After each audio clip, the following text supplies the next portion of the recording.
मैं Priyanka Jaiswal grade school से आप सभी स्टूडेंट का स्वागत करती हूँ। आज मेरा टॉपिक है समांतर रेखाएं। इससे बहुत सारी जानकारी हासिल करने वाले हैं, जैसे संगत कोण, एकांतर कोण और शीर्षाभिमुख कोण। बहुत सारे इसके कोटियां भी देखने वाले हैं, गुणधर्म देखने वाले हैं। तो चलो स्टार्ट करते हैं हम लोग हमारा लेक्चर, समांतर रेखाएं। बच्चा, ये जो समांतर रेखाएं दी गई हैं, ये हमारा मैथ्स पार्ट 2 का दूसरा चैप्टर है। इसमें गुणधर्म हमें सबसे पहले पढ़ना है। समांतर रेखाएं और तिर्यक रेखाएं द्वारा निर्मित कोणों के गुणधर्म, फिलहाल आज हम यही पढ़ने वाले हैं। उसके बाद समांतर रेखाओं की कसौटियां, समांतर रेखाओं के गुणधर्म का उपयोग हम बाद में पढ़ेंगे। अच्छा बच्चों, सबसे पहले देखना है कि समांतर रेखा होता क्या है, ठीक है ना।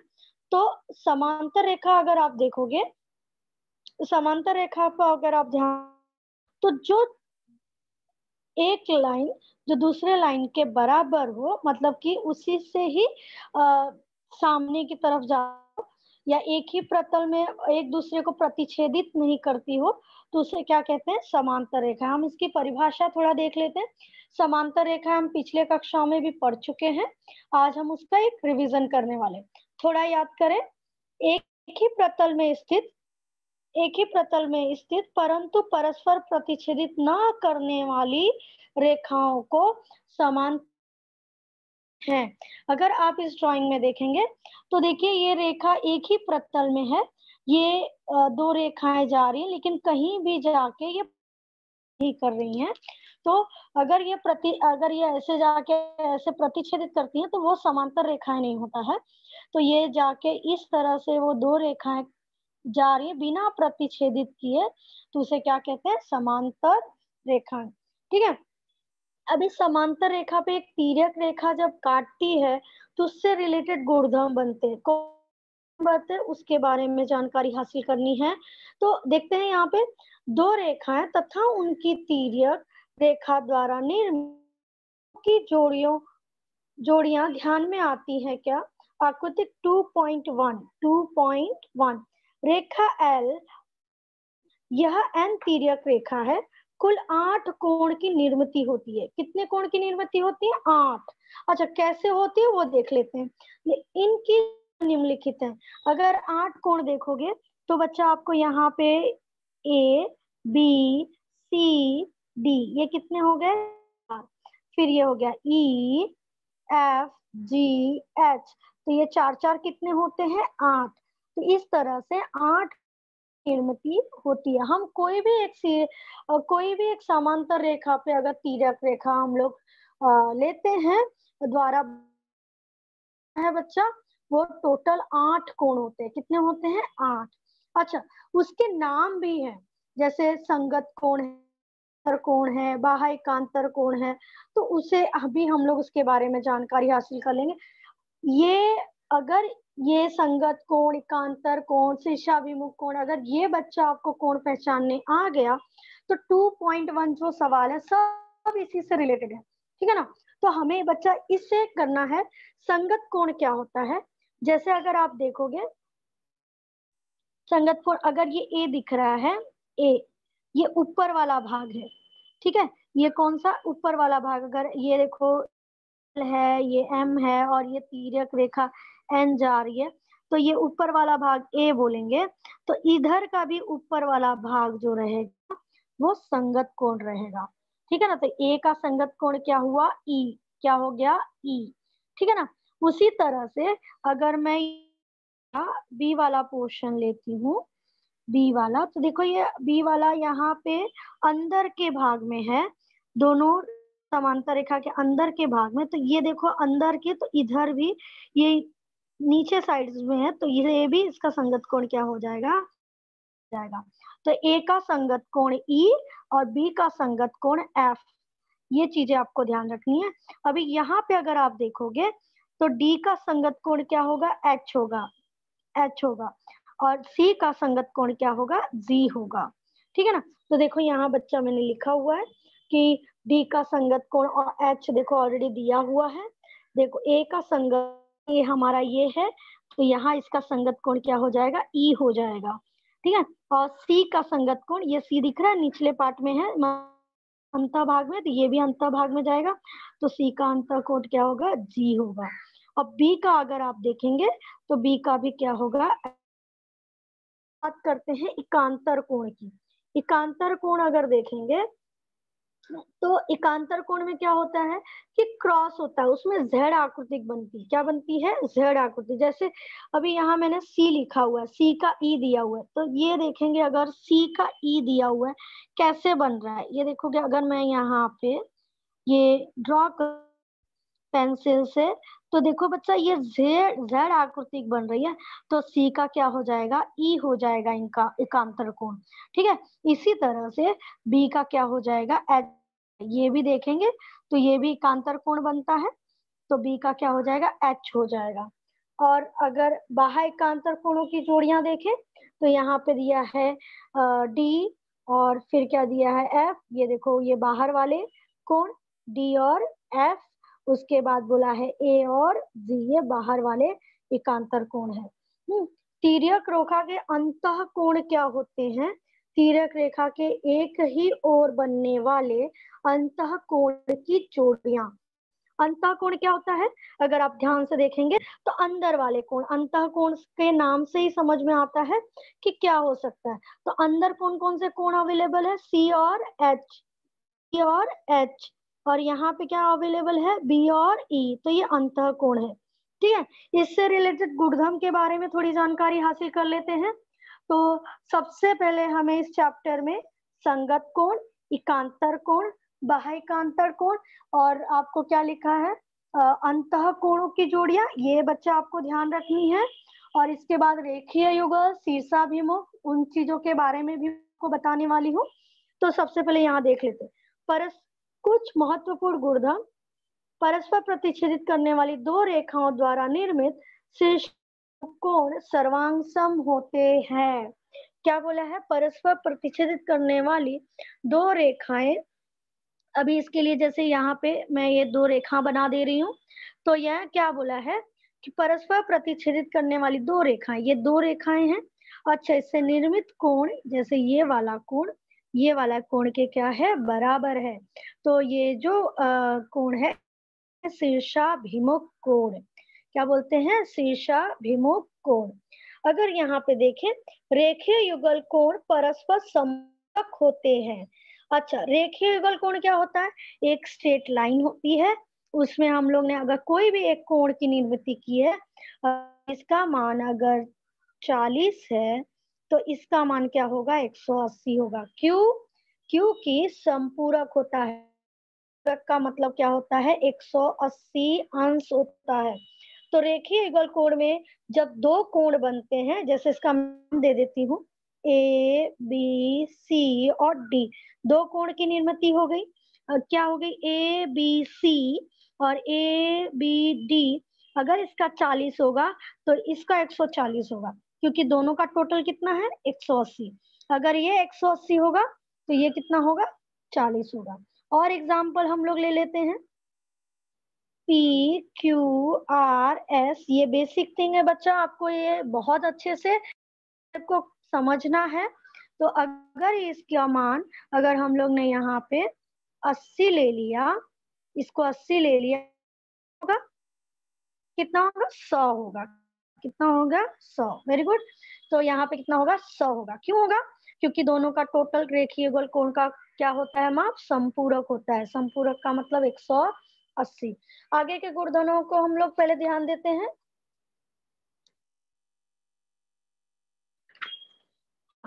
यहाँ पे दिया है, यदि संगत कोणों की एक जोड़ी सर्वांगसम हो तो संगत कोणों की अन्य जोड़ियां भी सर्वांगसम होती हैं।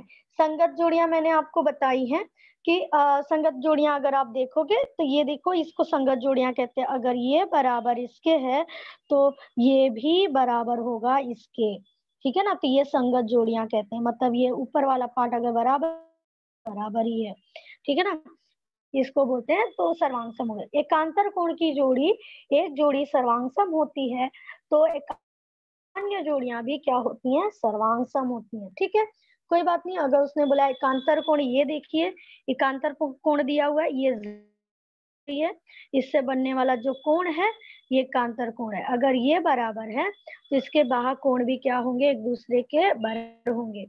आगे, यदि तिर्यक रेखा एक ही ओर निर्मित अंतः बिंदु का योगफल 180 है। अच्छा, अंतः कोणों का योगफल 180 होता है तो अंतः कोणों की अन्य जोड़ियों के मापों का योगफल 180 होता है। अंतः कोण क्या होता है बच्चा?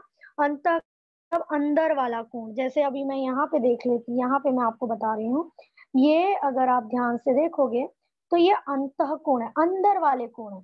इसमें जो रहेगा दोनों का 180 रहेगा, दोनों का मापों का योगफल क्या रहेगा, 180। यहाँ पे भी अगर अंतः कोण आप बनाते हो तो ये भी कितने अंश का रहेगा, 180 रहेगा। मतलब अंतः कोणों के माप का योगफल कितना है, 180 है। यहाँ पे बच्चा कृति दी है, लेकिन मैंने ये गुणधर्म यहाँ पे मैंने समझा के लिया हुआ है। बच्चा अभी प्रसंग्रह 2.1 स्टार्ट हो रहा है, इससे रिलेटेड हमें सवाल देखने हैं। तो सबसे पहले हम लोग सवाल देख लेते हैं। आकृतिक 2.5, आकृतिक 2. रेखा आरपी आप लोग देख रहे हो, रेखा आरपी एमएस के समांतर है और रेखा डी के उनकी तिर्यक रेखा है, ठीक है ना। और क्या बोला है, DHP 85 डिग्री सेल्सियस है, 85 अंश का है, 85 अंश का दिया हुआ है। बाकी कोणों के माप ज्ञात कीजिए। हमें ये 4 माप ज्ञात करने हैं, RHD, PHD, HGH, HGS, MGK, ये सभी कोणों के माप ज्ञात करने हैं। तो हम लोग चलो स्टार्ट करते हैं बच्चा, पहले सवाल की तरफ जाते हैं। के युगल कोण के बारे में मैंने आपको पहले जानकारी दे चुकी हूँ, अभी हम लोग सवाल की तरफ जाते हैं। बच्चा अगर यहाँ पे आप देखोगे, हमें इसका मान जो दिया है DHP का मान कितना दिया, 85, कितना दिया है, 85। अच्छा, पहला हमें निकालने को बोला है RHD, तो देखेंगे हम लोग RHD हो गए, तो ये कोण दिख रहा है, तो ये कहीं ना कहीं रेखीय युगल कोण है, क्योंकि यहाँ देखो एक रेखा पे आ गई है, तो इसका 85 है, तो इसका हमें मान निकालना। तो किससे निकलेगा, रेखीय युगल कोण से निकलेगा। किससे बन निकलेगा, रेखीय, क्योंकि देखो एक ही लाइन पे अगर तिर्यक रेखा कट करती है तो उससे बनने वाला जो कोण होता है वो रेखीय युगल कोण होता है, और उसका कितना होता है, 180 अंश होता है। कितना, उसका माप कितना होता है, 180 अंश। तो हमें पहला वाला मान दिया, हमें दूसरा वाला मान निकालना। तो हम लोग देख लेते हैं। हम लोग यहाँ पे DHP बराबर 85, फिर हम देखेंगे DHP प्लस RHD, तो यहाँ पे देखो DHP RHD बराबर 180, रेखीय युगल कोण। इसका मान कितना दिया हुआ है, 85। तो कोण RHD बराबर 1, जब बच्चा ये प्लस है, इसका पक्षांतर करेंगे तो इधर क्या हो जाएगा, माइनस हो जाएगा। तो ये प्लस का क्या हो गया, माइनस, 180 में से 85 घटाया तो कोण RSD बराबर कितना डिग्री हो गया, 95 डिग्री। कितना हो गया, 95 डिग्री। इस तरह से हमारा पहला सवाल सॉल्व हो जाता है। अब हम दूसरे सवाल की तरफ बढ़ते हैं। PHG देख लेते हैं, PHG कितना दिया है, PHG, ठीक है। लेकिन अगर आप यहाँ पे ध्यान दोगे बच्चा, इसका 95 अंश है, अंश है 90। हमें PHG बोला तो बच्चा ये हो जाएगा शीर्षाभिमुख कोण। जो क्रॉस में जो कट होते हैं, ये देखो कट हो रही है, ये जो क्रॉस वाला है इसको बोलते हैं शीर्षाभिमुख कोण बोलते हैं, ठीक है ना, शीर्षाभिमुख कोण। तो अभी इसका 95 है, तो इसका भी क्या होगा, 95 होगा। तो यहाँ देख लेते हैं, यहाँ पे देखोगे आप लोग, देखो कोण PHG सर्वांग सम है, PHG सर्वांग सम है RHD के, क्यों, शीर्षाभिमुख कोण। अभी मैंने सर्वांग का साइन लगाया है, उसके बाद मैं बराबर करूंगी PHG बराबर है RHD के, और उसके बाद PHG RHD का मान कितना है 95, तो इसका भी कितना होगा, PHG का भी क्या होगा 95। किससे? शीर्षाभिमुख कोण से, शीर्षाभिमुख कोण से। तो इस तरह से हम दूसरा सवाल भी हल हो गया है। हम तीसरे सवाल की तरफ बढ़ते हैं। क्या दिया है? HGS, H देख लेते हैं, HGS मतलब ये वाला कोण। अगर यहाँ पे आप ध्यान दोगे तो हमें यहाँ कहीं ना कहीं यहाँ पे अगर ये 85 है और ये, तो देखो यहाँ ये ऊपर वाला एरिया घेरा है, यहाँ पे तो ये संगत कोण कहलाएगा। लेकिन संगत कोण कहलाने से पहले हमें बताना पड़ेगा कि RP और MS ये समांतर रेखा है, तिर्यक रेखा क्या है DK। ये बताने के बाद हमें बताना पड़ेगा कि DHP सर्वांग सम है HG के सर्वांग सम है, क्यों? संगत कोण के गुणधर्म से। तो हम लोग यहाँ पे देख लेते हैं। पहले हमें रेखा RP समांतर है MS के, यहाँ देखेंगे RP समांतर है MS के, तिर्यक रेखा क्या है DK। तो वही चीजें यहाँ दी हुई है, RP समांतर है रेखा MS तथा DK इनकी तिर्यक रेखा है, ये दिया गया है, ठीक है ना।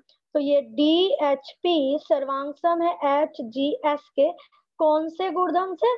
संगत कोण के गुणधर्म से। संगत कोण मैंने यहाँ पे स्केच पेन से आपको दर्शाया कि DHP ये देखो 85 है, तो HGS भी क्या होगा 85 होगा।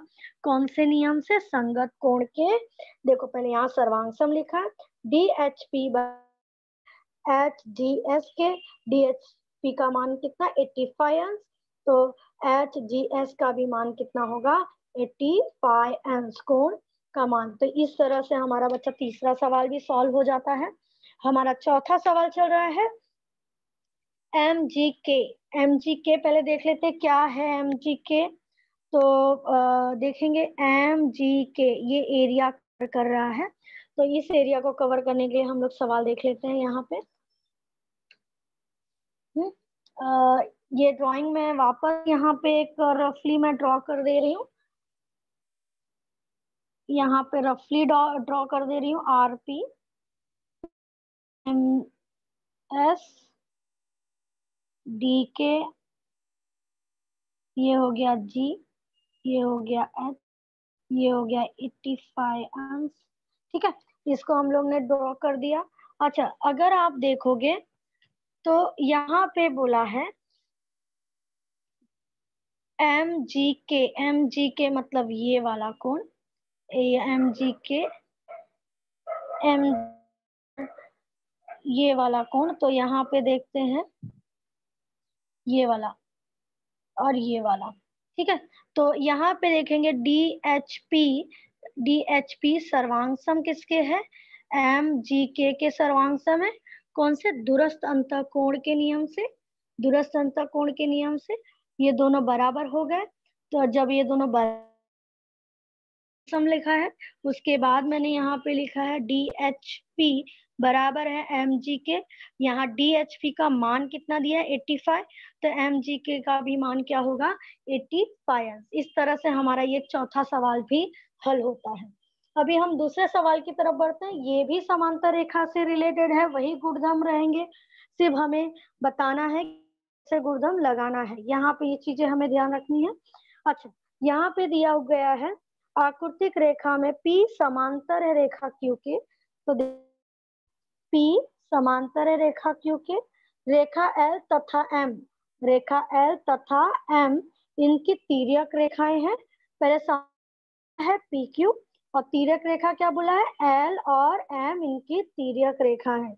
कुछ कोणों के माप दर्शाए गए हैं, इस आधार कुछ कोणों के माप दर्शाए गए हैं, इसके आधार पे आपको कोण A, कोण B, कोण C, कोण D के मापों का ज्ञात करना है, ठीक है ना। तो आगे देखते हैं कैसे करेंगे हम लोग। यहाँ पे अगर आप देखो यहाँ पे 110 दिया हुआ है और यहाँ पे ए दिया हुआ है। तो एक रेखा पे जब तिर्यक रेखा कट करके जाती है तो वो रेखीय युगल कोण, और रेखीय युगल कोण का टोटल कितना होता है 180। रेखीय युगल कोणों के मापों का योगफल कितना होता है 180। तो हम लोग देखो यहाँ ए दिया है, यहाँ पे 110 दिया है, ये दोनों का टोटल कितना होता है, इनके मापों का योगफल कितना होता है 180। तो ये दोनों देख लेते हैं, यहाँ पे 180 आ जाएगा। मैंने इसी चीज को यहाँ लिखा है, कोण ए प्लस 110 बराबर 180 रेखीय युगल कोण। तो ए बराबर मैंने 180 लिखा है, ये देखो इसको पक्षांतर किया 110 हो गया, 180 में से 110 गया, कितना बचा 70 अंश। कोण ए बराबर 70 अंश। तो ये हमारा पहला एक की वैल्यू मालूम पड़ गई, उसकी वैल्यू कितनी निकली 70। में आगे का सवाल देखना है, आगे का सवाल देखेंगे क्या लिखा हुआ है। आकृतिक में दर्शाए गए, यहाँ पे आकृतिक में दर्शाए गए z को मानो। यहाँ पे हमें कुछ चीजें माननी है, अभी क्या है वो देख लेते हैं। क्यों मानेंगे उसके पीछे भी रीजन है। तो यहाँ पे इसे हम z मान लेते, इसे z मान लेते क्यों, क्योंकि ये जो b की वैल्यू निकलेगी तो z की वैल्यू निकलेगी, और ये दोनों संगत कोण है। अगर ए है, इसका संगत कोण z निकल जाएगा, और z निकल गया तो उसका b निकल जाएगा। क्यों, शीर्षाभिमुख कोण के नियम से इस z मान लिया है, क्योंकि यहाँ पे कुछ दिया नहीं है तो हम लोग ने इस चीज को z मान लिया है। तो ये जो a की वैल्यू है, ये किसकी वैल्यू होगी z की। क्यों, ये संगत कोण के नियम, और ये अगर z की वैल्यू मिल गई तो b की भी वैल्यू वही रहेगी। क्यों, कोण से। तो इस तरह से हमें सवाल करना है। अच्छा, आकृति में दर्शाए गए z को मानो, और यहाँ पे लिखा है P और Q समांतर रेखा है, P और Q समांतर रेखा, इनकी तिर्यक रेखा L है। हम L की बात कर रहे हैं, M की बात नहीं कर रहे हैं। P और Q समांतर रेखाएं हैं और L इसकी क्या है, तिर्यक रेखा है। तो हम लोग ने आगे लिखा है कोण Z सर्वांगसम है A के संगत कोण। अगर यहाँ पे मैं आपको ड्रॉ करके बताऊं तो ये देखो संगत कोण है, ये जो कोण है इसके क्या हो जाएगा संगत कोण A, और Z क्या हो जाएंगे संगत कोण। सर्वांगसम लिखा है, उसके बाद कोण Z बराबर है कोण A के, तो कोण Z बराबर 70। क्यों, A की वैल्यू कितनी आई है 70 आई है, तो A कितना है 70 है, इसलिए Z हो गया 70। कथन 1 से, ये देखो हमारा कथन 1 से लिया हुआ है। अब उसके आगे कोण B सर्वांगसम है कोण Z के। यहाँ देखोगे कोण B सर्वांगसम है Z के। क्यों, शीर्ष कोण, शीर्षाभिमुख कोण। तो अभी Z की वैल्यू कितनी आई थी 70, तो B की वैल्यू कितनी आ गई 70।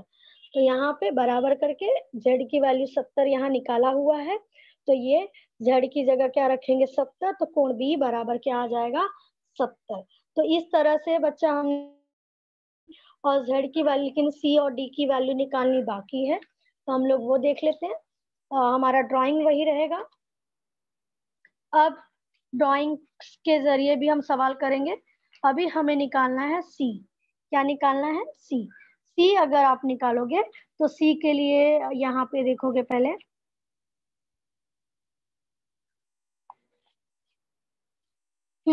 यहाँ पे अगर आप देखोगे रेखा P समांतर है Q के, और इसकी तिर्यक रेखा क्या है M है, M इसकी तिर्यक रेखा है।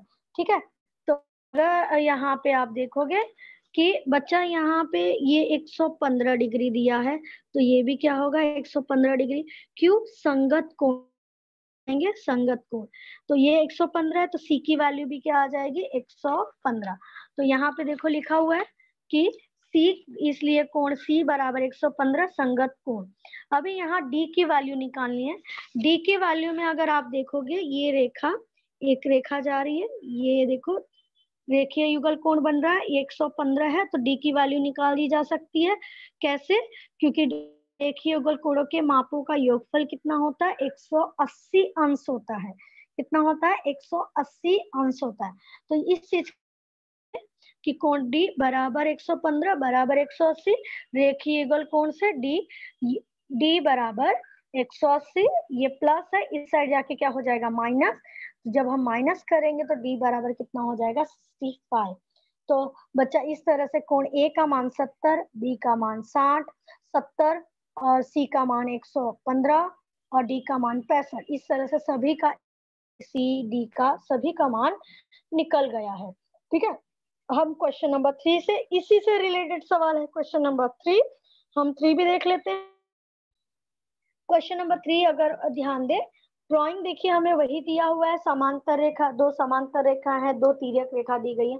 पहले पढ़ लेते हैं कि क्या पूछा है हमसे और फिर हम सवाल करते हैं। ठीक है ना, तो यहाँ पे दिया हुआ है बच्चा, अगर आप ध्यान से देखें तो आकृतिक 2.7, आकृतिक 2.7 रेखा एल समांतर है एम के, रेखा एल समांतर है एम के, देखो एल समांतर है एम के, लेकिन इनकी तिर्यक रेखा क्या है, देखो यहाँ पे पीबी यहाँ पे समांतर दिए गए, इनसे निर्मित कोण के मापों के आधार पर ए बी सी के माप ज्ञात करने के लिए हमें बोला गया है। ठीक है ना, तो हमें माप दिया है, सबसे पहले सीधा सीधा हमें मान यहाँ पे दे दिया है 45, तो ये भी 45 हो जाएगा। क्यों, अगर ये देखो ये संगत कोण हो जाएगा, देखो ये लाइन बराबर आ रही है ना, ये ऊपर का है यहाँ पे दिया है, तो ये संगत कोण, तो ये 45 अंश है, तो डी की वैल्यू क्या हो जाएगी संगत कोण।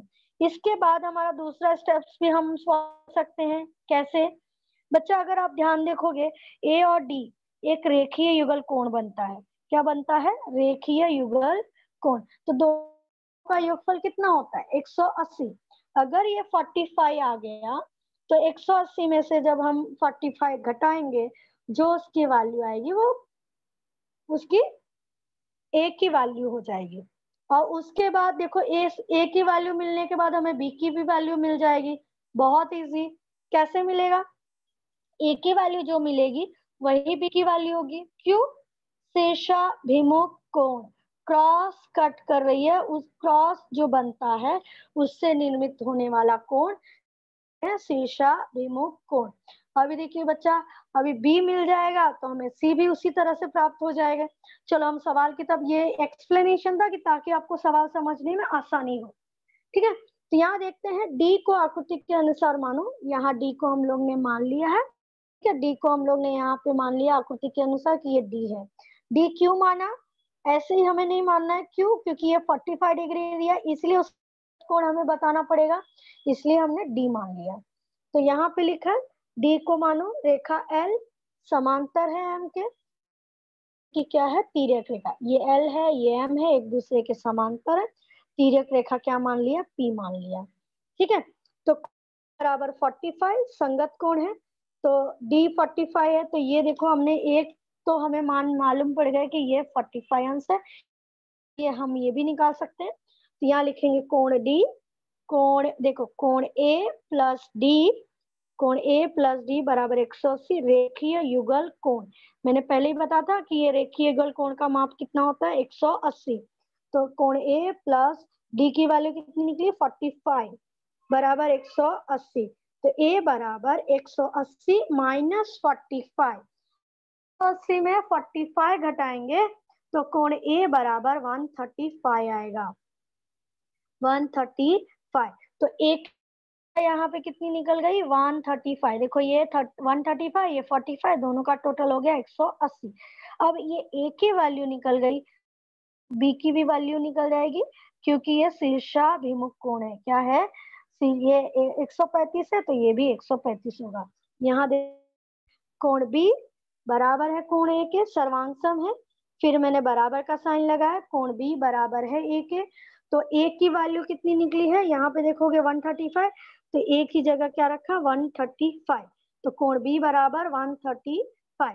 इस तरह से बच्चा हमने ए की वैल्यू निकाल ली, बी की वैल्यू निकाल ली, अभी सी की वैल्यू निकालनी बाकी है। तो हम लोग की तरफ सी देखेंगे, यहाँ पे क्या लिखा है, हमें सी की वैल्यू निकालने के लिए अगर आप देखोगे, सी की वैल्यू निकालने के लिए अगर आप देखोगे तो इसमें एकांतर कोण की निर्मिति होती है। एकांतर कोण की कैसे निर्मिति होती है वो देख लेते हैं। रेखा एन समांतर है पी के, तिर्यक रेखा इसकी क्या है एम है। देख लेते हैं पहले यहाँ पे रेखा एल एम, और ये तिर्यक रेखा इसकी ये है तिर्यक रेखा। अगर हम तिर्यक रेखा तो ये एकांतर कोण बन रहा है, एकांतर कोण बन जाएगा, z बन जाएगा। तो ये देखो z बन रहा है, ये देखो ये z बन रहा है। जब ये z इसका कॉर्नर का पार्ट है सेम होता है, तो ये 135 है, तो ये भी क्या हो जाएगा 135। तो यहाँ पे दिखा है कोण C बराबर है कोण A के, कोण C वैल्यू कितनी है 135, तो C की वैल्यू भी क्या होगी 135। तो इस तरह से बच्चा कोण A का मान 135 और कोण C का भी मान क्या है 135। क्लियर है। हम अगर चौथे सवाल की, ये हमें ये सवाल जो दिया है सिद्ध करने के लिए दिया हुआ है, तो ये सिद्ध करेंगे सवाल, और क्वेश्चन नंबर 5 भी हम लोग कवर कर लेंगे। तो हमें ये 2.1 में 5 सवाल दिए गए हैं। तो यहाँ पे अगर हम देखें ड्राइंग के जरिए, ड्राइंग के इसमें देखें आकृतिक में P Q R X Y Z की भुजाएं परस्पर समांतर है, तो सिद्ध करो कि पी क्यू आर समांतर है एक्स वाई जेड के सर्वांग बोला है। पहले हम लोग देखते हैं पी क्यू आर और ये क्या बोला है एक्स वाई जेड, ये दोनों परस्पर समांतर हैं। इसके समांतर है एक्स वाई पी क्यू के समांतर है, वाई जेड क्यू आर के समांतर है। इनकी भुजाएं समांतर हैं, भुजाएं मतलब आएगा एक्स वाई समांतर किसके है पी क्यू के, और वाई जेड समांतर किसके है क्यू आर के। लेकिन हमें सिद्ध करना है कि पी क्यू आर कोण पी क्यू आर सर्वांग सम है एक्स वाई जेड के, ये हमें सिद्ध करनी है। तो बच्चा यहाँ पे देखेंगे हमें कुछ रचनाएं करनी पड़ेंगी, हमें कुछ संगत कोण निकालने पड़ेंगे। बाहर हम साबित कर सकते हैं कि पी क्यू आर, क्योंकि इनकी भुजाएं सर्वांग सम दी है, समांतर दी हुई है, और उसके अलावा हमें कोई इंफॉर्मेशन नहीं दिया हुआ है। तो हम शुरू करते हैं। पहले माना कि किरण एक्स वाई ये क्यू एम पर बिंदु M पर इस प्रकार प्रतिच्छेदित करती है, ये एक्स वाई ये क्यू एम पे इस प्रकार वो प्रतिच्छेदित करती है कि ये जो M है इस तरह प्रतिच्छेदित करती है कि अगर आप देखो तो यहाँ एक्स वाई एम एक लाइन में है, एक्स वाई एम देखो एक्स वाई एम लाइन में है, और यहाँ से क्या मिल जाएगा क्यू एम आर ये भी एक लाइन में है, और यहाँ पे लिखा है वाई जेड समांतर है क्यू आर के, और तिर्यक रेखा क्या मान लिया हम लोग ने एक्स वाई, क्या मान लिया एक्स वाई। फिर से देखते हैं, हमने यहाँ बिंदु M की रचना की है, इस प्रकार रचना की है कि एक्स एम एक लाइन में है। देखो ये साइन का मतलब होता है एक लाइन में होना, ठीक है। क्यू एम आर देखो क्यू एम आर एक लाइन में है। अच्छा ये वाई जेड क्यू आर का तिर्यक रेखा क्या होगा एक्स वाई होगा, ठीक है। अभी यहाँ पे देख लेते हैं क्या है एक्स वाई जेड, ये वाला कोण एक्स वाई जेड। अभी क्या बोला है वाई एम आर मतलब ये देखोगे मैंने यहाँ पे डॉट डॉट किया हुआ है, ये एक्स वाई जेड और वाई एम आर संगत कोण से बराबर हो जाएंगे, दोनों संगत कोण है। देखो एक संगत कोण बना रहे हैं। हम दूसरा देख लेते हैं क्या लिखा है वाई एक्स समांतर है क्यू पी के, वाई एक्स समांतर है क्यू पी के, और इनकी ये किरण गया है, अर्थात हम इसे और बोल सकते हैं कि इसको अगर देखें एम एक्स और क्यू पी ये भी क्या हो जाएंगे, देखो Y M X Y M ये एक लाइन में है, और क्यू आर इनकी क्या हो जाएगी तिर्यक रेखा। यहाँ पे सीधा सीधा बोला है ये एक्स वाई समान पी क्यू के, या फिर हम ये एक्स वाई जो है हम इसकी रेखा बढ़ा के हम एक्स एम भी कर सकते हैं। एक्स समांतर किसके है पी क्यू के, और ये तिर्यक रेखा क्या बन जाएगी इसकी, क्यू आर बन जाएगी। तो इसमें देख लेते हैं, ये क्यू आर बनने के बाद इसमें भी संगत कोण बनेगा, तो किस तरह से बनेगा वो भी देख लेते हैं। हाँ, तो यहाँ पे लिखा हुआ है, यहाँ पे लिखा हुआ है कि वाई एम आर, और यहाँ पे लिखा है Q M R, Q M, देखो पी क्यू एम, अगर यहाँ देखोगे आर बराबर है, या सर्वांग लिख सकते हैं, वाई एम आर बराबर है पी क्यू एम के, पी क्यू एम के, ये वाई एम आर ये वाला, और पी क्यू एम मतलब ये वाला कोण, ये भी संगत कोण हो गया, ये सर्वांग सम हो गया। पे देखो बच्चा, कथन 1 और कथन 2 में देखोगे तो यहाँ पे अगर आप ध्यान दोगे तो वाई एम आर और वाई एम आर दोनों सेम है। तो बचता क्या है, वाई एम आर ये दोनों सेम है, देखो ये और ये दोनों सेम है, तो बचता क्या है, कोण एक्स वाई जेड बराबर किसके होगा, क्यू पी क्यू एम के, एक्स वाई जेड बराबर किसके होगा, पी क्यू एम के। अगर यहाँ पे अगर और अच्छे से ध्यान दे, कथन 1 तथा 2 से तो मैंने सिद्ध कर दिया कि ये दोनों बराबर है, तो ये दोनों भी क्या होंगे, बराबर होंगे, कथन 1 तथा 2 से। लेकिन अगर आप यहाँ देखो मैंने क्या बराबर किया है, P Q M, P Q M बराबर है एक्स वाई जेड के, लेकिन हमें साबित करना है पी क्यू आर बराबर है एक्स वाई के। तो बच्चा यहाँ पे ध्यान दो, अगर एक्स वाई जेड बराबर है तो पी क्यू एम दिया है, तो मैं उसकी जगह आर भी लिख सकती हूँ, उसको बढ़ा सकती हूँ, कोण तो वही रहेगा, सिर्फ रेखा बढ़ेगी, कोण वही रहेगा। तो एक्स वाई जेड बराबर क्या है, पी क्यू आर के, क्यू क्यू एम आर एक लाइन में है, क्योंकि वह एक लाइन। अच्छा, आपका चौथा सवाल भी कंप्लीट होता है, हम पांचवें सवाल की तरफ बढ़ते हैं, ये भी बाकी चारों सवाल, तीनों सवाल से रिलेटेड है, बहुत ही, और उसके बाद आपके डाउट्स क्लियर करेंगे, ठीक है ना। क्वेश्चन नंबर 5 देखते हैं, बहुत ही इजी सवाल, बहुत ही मजेदार सवाल। जिस तरह से हमने 4 सवाल, चौथा सवाल तो हमारा सिद्ध करने के लिए था, लेकिन ये जो 5वां सवाल है सेम एज आगे की सवाल की तरह ही है, इसमें भी संगत कोण, शीर्षाभिमुख कोण, रेखीय, ये सारे कोण लगेंगे, और ये सवाल उसी सवाल से रिलेटेड है। तो यहाँ पे लिखा हुआ है, आकृतिक में रेखा ए बी समांतर है सी डी के, और ये पी क्यू क्या है, इनकी तिर्यक रेखा दी गई है, दर्शाए गए मापों के आधार पर निम्नलिखित मापों को ज्ञात कीजिए। तो पहले हमें माप ज्ञात करना है, ए आर टी देख लेते हैं, ए आर टी, तो ये ए आर टी, यहाँ पे मैं स्केच पेन से ड्रॉ कर देती हूँ, ए आर टी।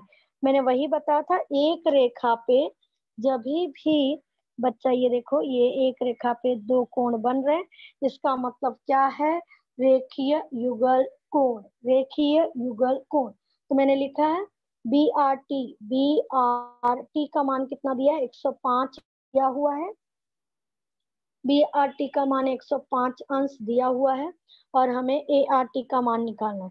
तो मैं लिखूंगी ए आर टी कोण A R T plus B R T बराबर 180 रेखीय युगल कोण। यहाँ पे मैंने बताया था कि दो कोण एक लाइन में जब दो कोणों की निर्मिति होती है उसको क्या कहते हैं, रेखीय युगल कोण। तो कोण A R T B R T का मान कितना दिया हुआ है, 105 अंश बराबर 180, ए आर टी बराबर 180, ये प्लस है, इधर आके क्या हो गया माइनस, तो 180 माइनस 5, तो कितना होता है, कोण ए आर टी बराबर कितना हो गया, 75। इस तरह से बच्चा हमारा पहला सवाल सॉल्व हो गया है। सवाल सी टी क्यू, पहले देख लेते सी टी क्यू, ये C T Q, C T Q देखेंगे तो बच्चा ये कोण है, तो ये तो और इजी हो गया हमारे लिए, ए आर टी और सी टी क्यू क्या होंगे, संगत कोण हो जाएंगे, क्या हो जाएंगे, संगत कोण। इसको मैं दूसरे पेन से दर्शा रही हूँ, ये देखो ये जो है इसके बराबर होगा, क्यों बराबर होगा, क्योंकि वो संगत कोण हो गया, क्या हो गया, संगत कोण। ART और CTQ क्या हो गया, एक दूसरे के संगत। लेकिन संगत कोण बताने से पहले बच्चा आपको समांतर रेखा और तिर्यक रेखा बताना जरूरी है, क्योंकि संगत कोण हमेशा समांतर रेखा और तिर्यक रेखा के मिलने के बाद ही संगत कोण बनता है। तो यहाँ पे मुझे लिखना पड़ेगा रेखा समांतर है CD के और उसकी तिर्यक रेखा क्या है, PQ। जब भी संगत कोण बताना रहेगा, एकांतर कोण बताना, तो बच्चा इनके लिए हमें ये वर्डिंग ये जो लाइन है हमें लिखनी पड़ती है। क्या लिखनी पड़ती है कि AB समांतर है रेखा CD के और उसकी तिर्यक रेखा क्या है, P। अभी यहाँ देखो CTQ बराबर है ART, CQ बराबर है ART के, वो भी क्या है, संगत कोण। अगर आप देखोगे ART का मान 75 दिया हुआ है, ठीक है, तो इसका CQ का मान भी क्या होगा, 75। तो इस तरह से बच्चा इसका 75 आ गया, इसका 75 अंश आ गया, तो इसका भी 75 आ गया। अब हमने इसका मान निकाल लिया, हमें अब निकालना है DTQ, मतलब DTQ। फिर से बच्चा देखो वही चीजें आ गई, यहाँ देखो, यहाँ CTQ और DTQ ये भी एक रेखीय युगल कोण का निर्माण कर रहा है। इसका मान 75 है, ये दोनों का टोटल क्या होगा, 180 रेखीय युगल कोण। तो पहले देख लेते हैं रेखीय युगल कोण कैसे लिखना है। हमें सीधा डायरेक्ट लिखना है CTQ प्लस DTQ बराबर 180 रेखीय युगल कोण। CTQ की वैल्यू कितनी आ गई है, 75 प्लस DTQ बराबर 180। क्लियर है, तो DTQ 180 माइनस 75, ये देखो प्लस है, इधर आ गया माइनस, कितना आ गया, 105। तो इस तरह से DTQ का भी वैल्यू हमें निकल गई है। अब हमें PRB का मान निकालना है, तो ये भी देखते हैं। PRB कोण हमें निकालना है ये वाला, तो ये कैसे निकालेंगे देख लेते हैं। PRB तो यहाँ पे अगर आप देखो तो लिखा है PRB प्लस PRB और BRT ये चीजें देखोगे तो रेखीय, यहाँ पे देखोगे रेखीय युगल कोण यहाँ से बन रहा है। अगर आप ध्यान से देखो, ये रेखा है, ये कोण बन रहा है, इसका मान 105 है, तो ये निकल सकता है। तो PRB और BTQ, तो यहाँ पे लिखा BRT प्लस PRQ, यहाँ पे ही दिया BRT प्लस PRB कितना हो गया, 180 रेखीय युगल कोण, इसका मान 105 है, तो PRB बराबर 180 माइनस 105 कितना आ गया, 75। तो बच्चा इस तरह से सबके मान निकल गए, ART के 75, CQ के 75, DTQ के 105 और PRB के भी 75। बच्चा एक मान के जरिए हमने सभी का मान निकाल लिया। सिर्फ हमें इन चीजों पे ध्यान देना है, संगत कोण, एकांतर कोण, शीर्षाभिमुख कोण, रेखीय युगल कोण। अगर इन कोणों की पहचान, शीर्षाभिमुख कोण, इन की पहचान अगर है आपको बहुत अच्छे से, तो ये सवाल आपके लिए बहुत ही इजी और बहुत ही मजेदार सवाल होगा। ठीक है बच्चा, इससे रिलेटेड अगर आपको कोई सवाल पूछना है तो बच्चा, इस तरह से आज हमने समांतर रेखाओं से रिलेटेड संबंधित सवाल को हल किया है। धन्यवाद। Thank you.